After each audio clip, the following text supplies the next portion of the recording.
அஸ்ஸலாமு அலைக்கும் வரஹமத்துல்லாஹி வபரகாத்துஹு. இன்று 12/5/2023 யூனுஸ் தஃப்சீர்.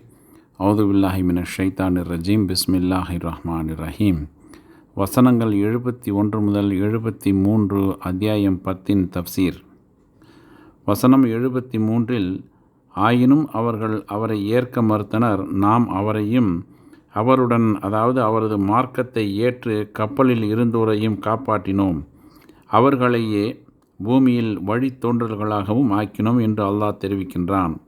அடுத்த தொடரில், நம் சான்றுகளை ஏற்க மறுத்தோரை நாம் பெருவெள்ளத்தில் மூழ்கடித்தோம். எச்சரிக்கப்பட்டோரின் முடிவு என்னவாயிற்று என்பதை நபியே நீர் கவனிப்பீராக என்று அல்லாஹ் கூறுகின்றான்.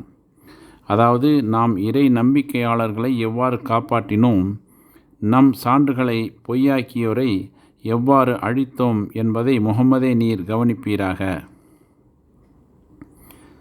வசனம் 74. அத்தியாயம் 10.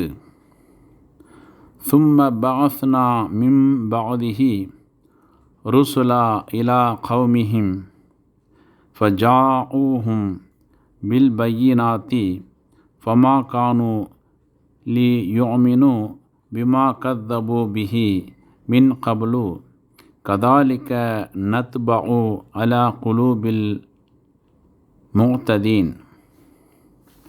அடுத்து அவருக்கு பின்னால் பல தூதர்களை அவர்கள் தம் சமூகத்தாரிடம் அனுப்பினோம். அத்தூதர்கள் தெளிவான சான்றுகளை அவர்களிடம் கொண்டு வந்திருந்தனர். ஆனால் முன்பிருந்தே அவர்களை பொய் என கருதி வந்ததால் அந்த மக்கள் நம்பிக்கை கொள்வோராக இருக்கவில்லை.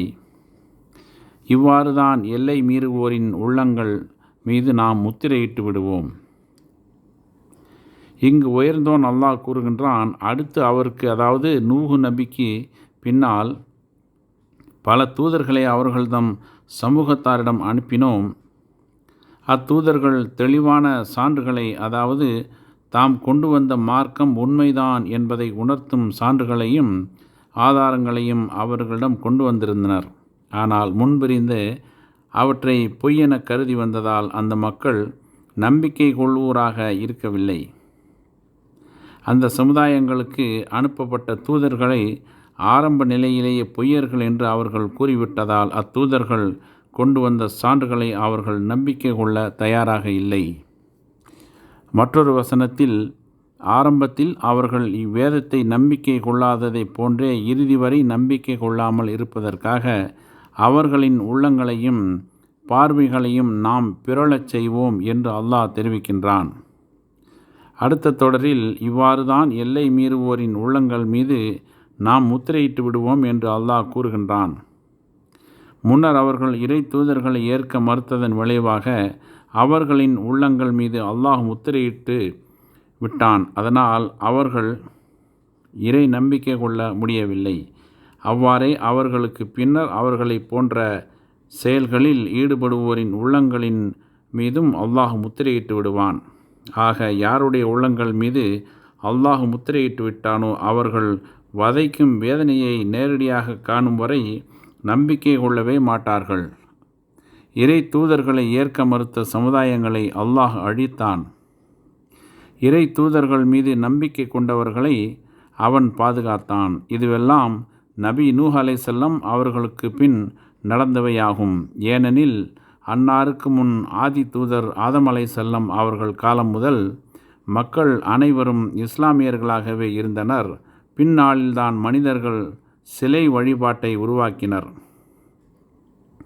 அப்போதுதான் மனிதர்களிடம் நூஹ் அலைஹிஸ்ஸலாம் அவர்களை அல்லாஹ் அனுப்பினான். ஆதம் அலைஹிஸ்ஸலாம் அவர்களுக்கும் நூஹ் அலைஹிஸ்ஸலாம் அவர்களுக்கும் இடையே 10 தலைமுறையினர் வாழ்ந்துள்ளனர். அவர்கள் அனைவரும் முஸ்லிம்களாகவே இருந்தனர். இவ்வாறு இப்னு அப்பாஸ் ரலியல்லாஹு அவர்கள் கூறினார்கள். மற்றொரு வசனத்தில் உயர்ந்தோன் அல்லாஹ், நூஹுக்கு பின்னர் நாம் எத்தனையோ தலைமுறையினரை அழித்துள்ளோம் என்று தெரிவிக்கின்றான். இறுதி தூதரும் நபிமார்களின் தலைவருமான முஹம்மது ஸல்லல்லாஹு அலைஹி வஸல்லம் அவர்களை ஏற்க மறுத்த இணை வைப்பாளர்களான அரபியருக்கு இந்த வசனம் கடுமையான எச்சரிக்கையாகும். முற்கால இறை தூதர்களை ஏற்க மறுத்தோருக்கு அல்லாஹ் குறிப்பிட்டுள்ள வேதனையும் தண்டனையும் ஏற்பட்டிருக்கின்றதென்றால் அவர்களை விட பெரிய குற்றத்தை செய்து வரும் இவர்களின் நிலை என்னவாகும்? இன்ஷா அல்லாஹ் நாளை தொடரும்.